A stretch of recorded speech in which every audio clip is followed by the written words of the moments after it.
Bonjour à tous et bienvenue sur ma chaîne. Alors aujourd'hui on se retrouve pour que je vous présente mes carnets qui vont me servir pour 2025.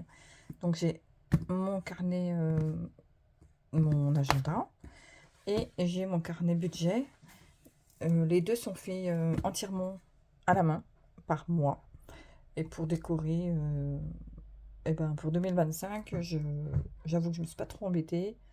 Tout a été fait avec des autocollants, des stickers. Et je vais vous présenter ça en fait. On va commencer par l'agenda. Donc voici mon agenda. Donc c'est deux carnets en format B5 parce que le format A5, A4 pardon, il est trop grand. Le format A5 il est trop petit. Du coup j'aime bien le format B5. On n'en trouve pas partout. Mais j'aime bien le B5 et surtout j'aime bien le papier assez épais parce que j'aime pas voir la transparence à travers les feuilles. Donc je les ai trouvés tous les deux sur Amazon. Il faut bien chercher, mais on en trouve. Donc voilà. Donc mon agenda. Donc voici le mois de janvier. Donc ils sont toutes mes semaines sont faites de la même façon. C'est sur 10 jours. Tout comme mon budget. Hein. Donc j'aime bien faire comme ça. Au moins je me repère. C'est tous les 10 jours. Donc la première dizaine, la deuxième dizaine et la troisième dizaine, qui peut être sur 11 jours, puisqu'il y a 31 jours au mois de janvier, et certains mois où il y en aura 30 et 31, ça dépend, donc ça finira soit sur 10 ou 11 jours pour la troisième dizaine du mois. Ensuite, j'ai fait février, sur le même principe. Ensuite, il y aura mars.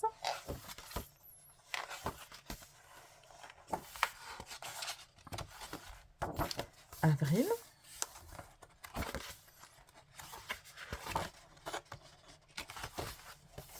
Mai.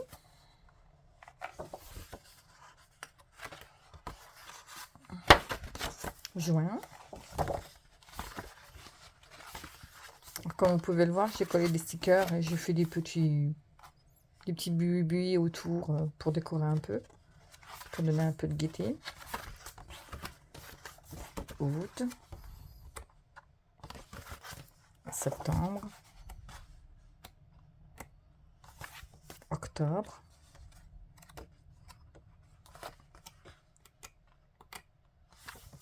novembre, décembre,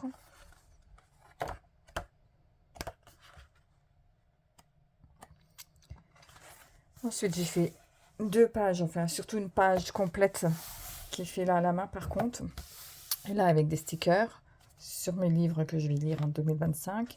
Alors, j'en ai pas mis énorme parce que je lis beaucoup moins que ce que je lisais il y a longtemps, par manque de temps, mais j'aimerais bien reprendre sérieusement la lecture, donc voilà.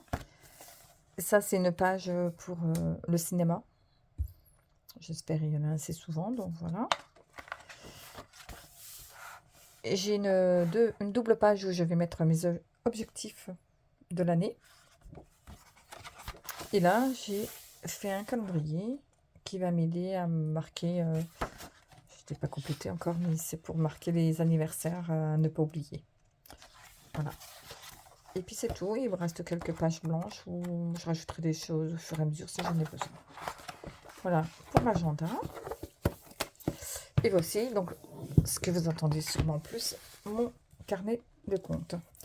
Alors, pour le carnet de comptes, donc vous verrez que toutes les premières pages ne sont pas faites, pas dessinées ou commencées. Là par exemple, j'ai commencé un petit brouillon.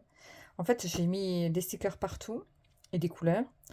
Et toutes les pages de garde, donc de chaque mois, je vais les faire en début de chaque mois, en fait. Parce que j'ai envie de garder une petite part où je vais dessiner, parce que j'aime beaucoup dessiner, en fait. Je dessine moins parce que j'ai pas beaucoup de temps. Donc du coup, je me suis dit, je garde au moins la page de garde qui me servira à créer mon imagination. Donc là, janvier, vous voyez, j'ai fait déjà au crayon papier, mais il faut que je repasse au stylo, au feutre, pardon. Mais pour le moment, voilà, ce sera comme ça. Donc, ensuite, donc tous les mois vont être de la même façon. Donc, je vous montre janvier.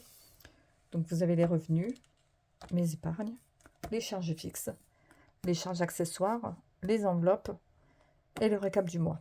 Ça, c'est en global. Ensuite, on aura le suivi du compte courant, le suivi du compte enveloppe.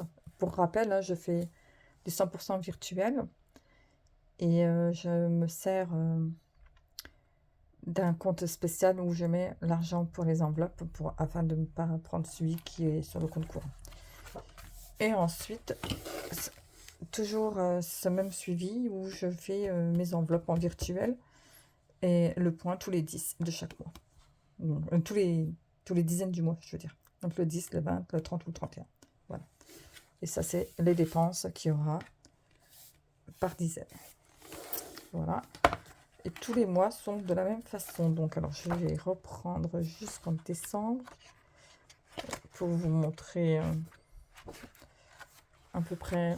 Vous voyez un peu les couleurs comme ça. Vous voyez, je vous disais, hein, les poches de garde ne sont pas faites parce que je les ferai au fur et à mesure.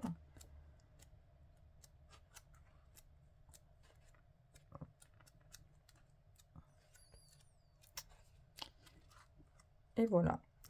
Et ensuite, donc, à la fin du carnet, j'ai un récap. Donc, par trimestre. Récap du premier trimestre, récap du deuxième, récap du troisième et quatrième trimestre. J'ai un suivi du boulot de mon mari. Donc, où je mets les salaires du mois. La sécu, il a été en maladie. Le prélèvement à la source. Les tickets resto si on en a eu. Le nombre de jours travaillés dans le mois.